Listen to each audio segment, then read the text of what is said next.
So how are L1 and L2 regularization techniques different? I'm sure while learning about machine learning, you must have heard about the different regularization techniques. These techniques are nothing but simple methods so that the machine learning model does not overfit on the training data set. So what does that mean by it does not overfit? Imagine you have a two-dimensional data set with these features x1 and x2 for each data point. So this set of features, for example, let this x1 value be 3 and x2 value is 5.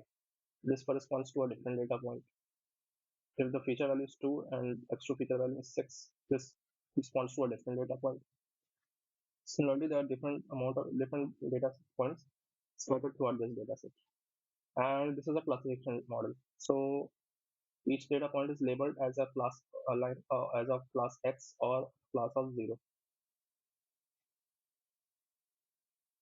So there are two different possible set of classes. Either a data point can be of class X or of class 0, right?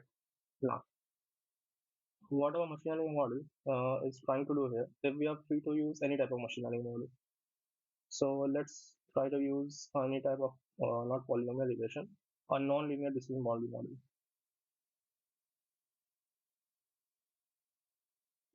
What does it mean by non-linear decision boundary? It means that the machine learning model that we are trying to fit, the decision boundary, the line that separates it, will be curved in nature. It is free to move in any direction. So imagine if data point 0 and x lie very close to each other. If the machine learning model tries to minimize the accuracy, minimize the error for these confusing type of data points which are very near to each other.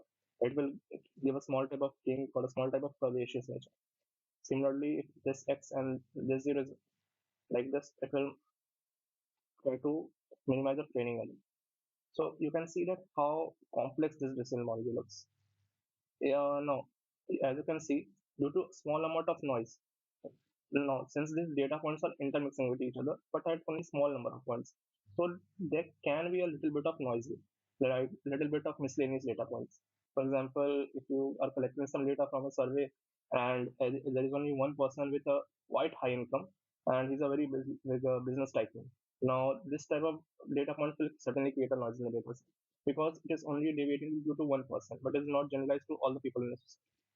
So these type of machine learning model tries to overfit or tries to follow the noise instead of being generalized. This is called simply overfitting.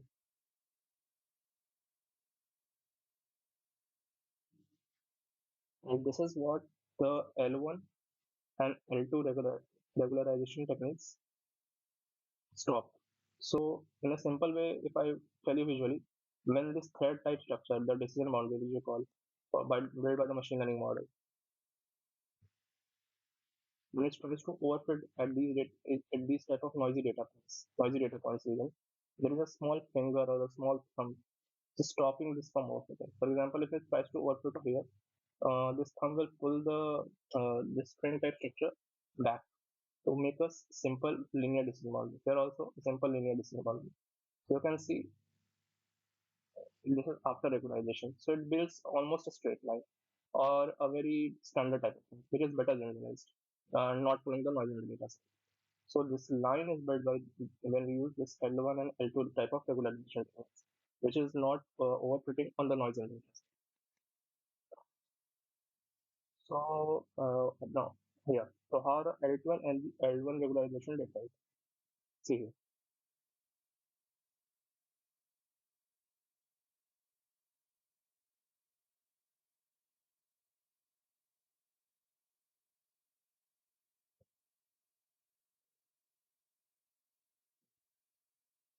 So let me find the color to be better.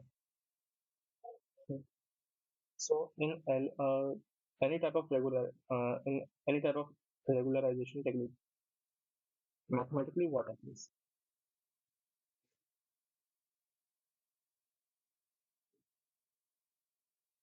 We modify the loss function because at the end of the day, what is happening? When a model tries to overfit on the noisy data set points, it is why is it happening? Because here The loss function initially was being high. When the model was not fitted, the loss was initially high. And to minimize this loss, it changed direction. But in turn, but it compromised. Though the training error was minimized by loss function being minimized due to this curvaceous nature, the test error becomes high. And this is known as bias variance trade-off, low bias and high variance in overfitting case. This was before the regularization techniques were being used. But after L1 or L2 regularization, it gave a better generalized model. So the training error was though a bit higher than previously, but the test error was lower. You can also try this out. You're writing your own codes and all that stuff. So we actually modify the loss function here. How do we do that? Initially, let the loss function be a loss function be denoted as L. It can be any type of loss. If you are using a linear regression, it can be a mean squared error loss function. If you are using logistic regression, it can be a log loss function, and so on. So, for example, in a multi-classification, it can be simply a cross entropy loss and all that stuff. So, so how do we modify the loss function? The new loss function L new will be L old, the old equation, plus a regularization term. So, what is this regularization term? Imagine this that you are trying to fit a line on the data set for binary classification. And due to noise in the data set, the model deviates there. For example, due to intermixing, it is being deviated. So what this regularization term will do? It will push this model back to its original orientation. So that even if one data point was being misclassified, still it is saying do not overfit. It will lead to overfitting. So this regularization term is like a finger moving this best fit line, to its best position, even if there is some type of compromise training in it. So this type of regularization terms different for L1 and L2 regularization. So in case of L1 regularization, which is known as LASSO, least absolute shrinkage method, the L new will be L old plus lambda summation over Wi, where I tends from 1 to n, where n is what? Number of features. I know since this sounds a bit scary, also I'm sorry, what out of word. But stay with me, I will explain what I mean. Lambda mod of wi, where wi is the summation of features, nothing. But for example, when the model is overfitting on the training data set, so let this be the best fit line: 2x plus 3, or 2x1 plus 3x2 plus 5. This was the best fit line in the data set. Is the data point had two features, x1 and x2. But after using L1, this equation will become like 2x1 plus 3x2 plus lambda mod of 2 plus mod of 2 is 5. There's nothing but this. Summation of all the features under mod. And this comes up, and this model is being fitted while the training is going on. So these weights are same as the best weights. Okay. Oh, I'm so sorry. If the best fit line is this, it will be the mean squared error loss function. 1 by 2m. I'm sorry.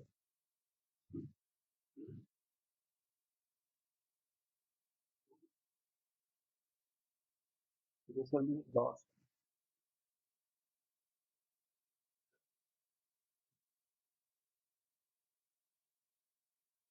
function mean squared error mu will be old mean squared error plus lambda 5. Lambda, not lambda, lambda 5, yeah. And this old mean squared error will be what? 1 by 2m y minus y hat square for all the training data instance. And y hat comes from 2x1 plus 3x2 plus 5. So simply it is lambda summation over all the features.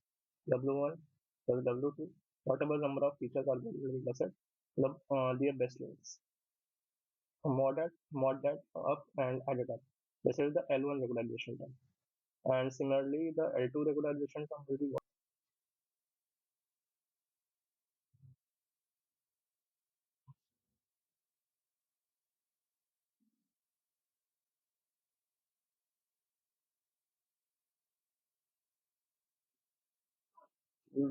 Loss is lambda summation over all the features 1 to n wi whole square.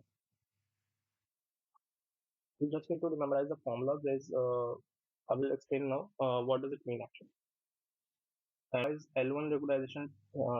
Okay, I might not come with this.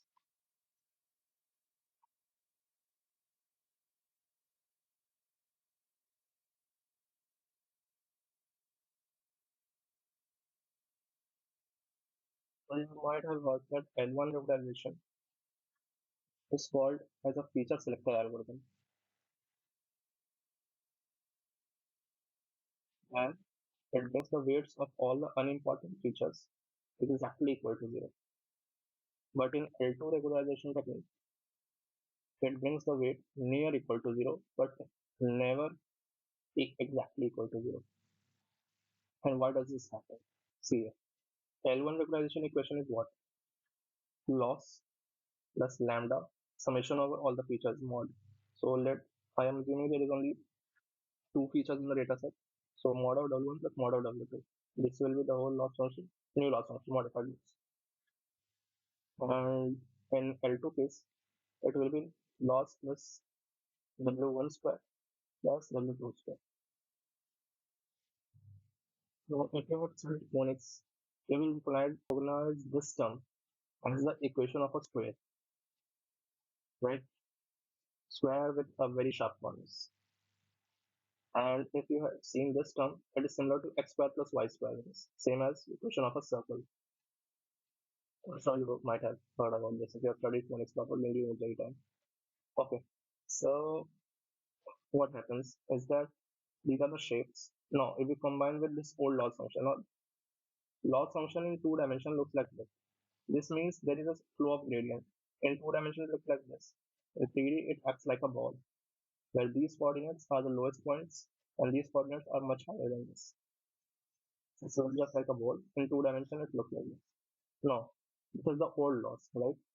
And when we combine with this loss, it is L1 case. If we add a square to it, this will be the actual whole loss function, right? So in gradient descent algorithm, when we try to minimize its weights, you try to minimize the loss function. So as you move towards the lowest loss function, this might lead to overfitting, right? So what does this loss do? It adds it up and throws you away from minimizing this loss exactly equal to zero. And due to its sharp corners, this is what? Where W1 equals to zero, and this is what? Where W2 is equal to zero. These sharp corners I'm talking about. At these sharp corners, there is like a jerk which brings the weight exactly equal to zero. You are here at one point, and next moment you are here. But in L2 case, this is the old loss, and this is the summation W regularization term, right? For L2. You are here one moment, you are here the next moment, you are here the next moment, and even if this regularization term puts you off the track, so do not work it on the training data set. The transitions are smooth. Here, like even one moment here, but the next moment you are just a small step ahead. Next moment you are a small step ahead. So this brings weight near equal to zero, where W1 equals to zero, but not exactly equal to zero. This is the magic. Here that there is due to jerk the weights are exactly equal to zero, and here due to smooth transition due to circular nature, the weights near equal to zero but not equal exactly zero. I know this sounds a bit weird and absurd, but this is the best way that I learned why L1 regularization brings the weight exactly equal to zero and L2 near equal to zero. That's why it's known as feature sector algorithm. There are many more methods of regularization, dropout or data augmentation techniques, and I will try to cover them in other upcoming.